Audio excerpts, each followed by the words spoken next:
Good morning, everyone. Last Sunday was the kickoff of our stewardship campaign, Together We Serve to Make a Difference. The focus for this Sunday is Together We Serve in the Church. And as Pastor Susan asked, I will call your attention to the bulletin insert, and also in a few minutes you're going to need these yellow cards. In both Matthew and Mark we read, "For even the Son of Man did not come to be served, but to serve and to give his life as a ransom for many." Jesus tells us that true greatness comes in serving others. In his kingdom, those with servants' hearts will be first, and those who look to meet their own needs before the needs of others will be last. Jesus is our model. We are called to serve in his church, and he is asking all of you to serve in this church. Every job in this church is important, and there is a place for all to use our gifts and abilities to carry out God's work. I'd like to address 2 points. First, why should we serve the church? And secondly, what does it take to be a faithful servant? Why should we serve our church? Serving our church fills us up spiritually through worship and Sunday school and Bible study. It connects us with other like-minded believers. Serving in this church helps us to grow closer to one another when we work on projects and programs and missions. It gives us a place to practice caring for and ministering to one another. Serving in this church lets us share our joys and hurts with others in the family of God. It allows us to live in community as God originally designed. And serving our church helps to develop our skills and our gifts. This is our training ground that helps us to prepare to go out and serve God in the world. So how does all of this happen? It is through you, people. Every one of you is a part of the body of Christ here at Faith United Methodist Church. We need each other to live as we were created to live. That's why we should serve the church. Secondly, what does it look like to be a faithful servant? It takes loving the Lord more than anything else. It takes making and then honoring your commitment to God to love and serve him by loving and serving his people. It takes being present in worship on Sunday mornings and being involved in ministry during the week. It takes reprioritizing how we spend our time and our resources, putting God first and giving him our first and our best. Asking the Lord to direct our days. Show us how we can serve you every day. It takes being willing to sacrifice our time and our plans when God calls us. Being a faithful servant takes being intentional and working hard at doing all we can to grow in our own personal faith and in our knowledge of God and his ways. And finally, being a faithful servant means sharing our faith with others, telling them what the Lord is doing in your life. I know that many of you have served this church for many years and have held many different positions and worked with many different ministries. Sometimes we hold a job for a long time. Other jobs are more short-term, and when they are done, we move on to something else.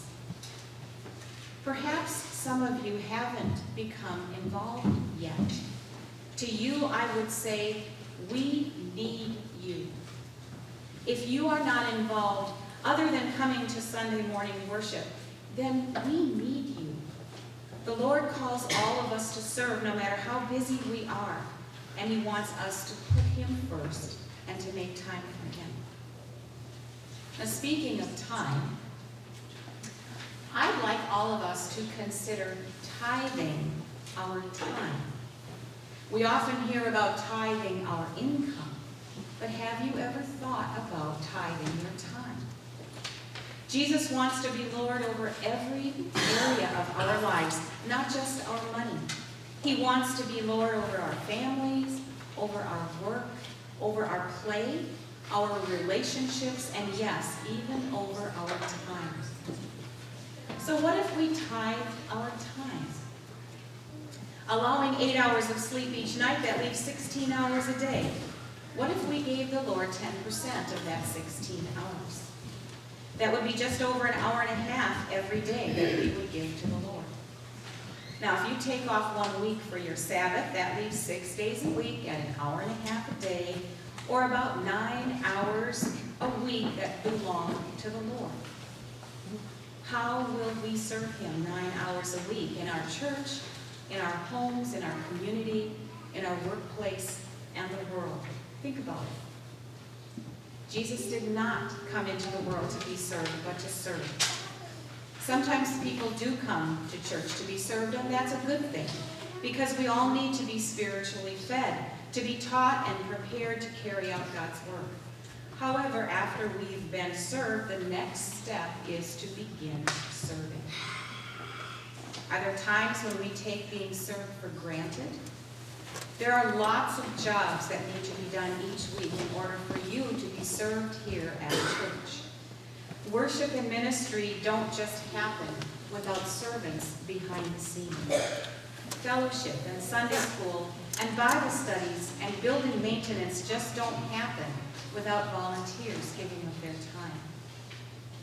Imagine if you came here next Sunday and there was no one sitting at the piano to provide music for worship. Imagine if it was a communion Sunday and there was no juice or bread on the altar. Imagine if there were no Sunday school teachers or nursery workers or choir. Imagine if no one mowed the lawn or cleaned the church or paid the bills or made the coffee or organized the church dinner. This list could go on and on. We need you. There is a place for everyone to serve in this church. Imagine what we could do together if every one of us served this church for an hour and a half every day. Imagine the lives that we could touch. Imagine how we could grow in our faith and in our likeness of Christ as a servant. Over the next few weeks, as you consider what you will tithe of your money, please also consider how you will tithe your time. Now, if you would please take out the yellow Ministry of All Believers cards. There are 2 separate cards here. It is important that we recognize those people who serve this church. Saying thank you, acknowledging a job well done, helps to encourage people in their service. Who do you see as a model of ministry in this church? To whom would you like to say, well done, good and faithful servant? I would like to ask you to take a moment right now to write down the names of the people that you would recognize as faithful servants in our church. Yes, card number 2 is for names of people you would like to recognize. And card 1, this person might be yourself. And if so, please write your name on that card where you have the opportunity to name, claim, and celebrate the ministry or ministries in which you serve. Later on, you can place your card in the offering plate. On November 16th, we will acknowledge these people during our worship service. So please take a moment and write down names of people that you feel need to be recognized. Thank you for your participation, and thank you for your faithful service.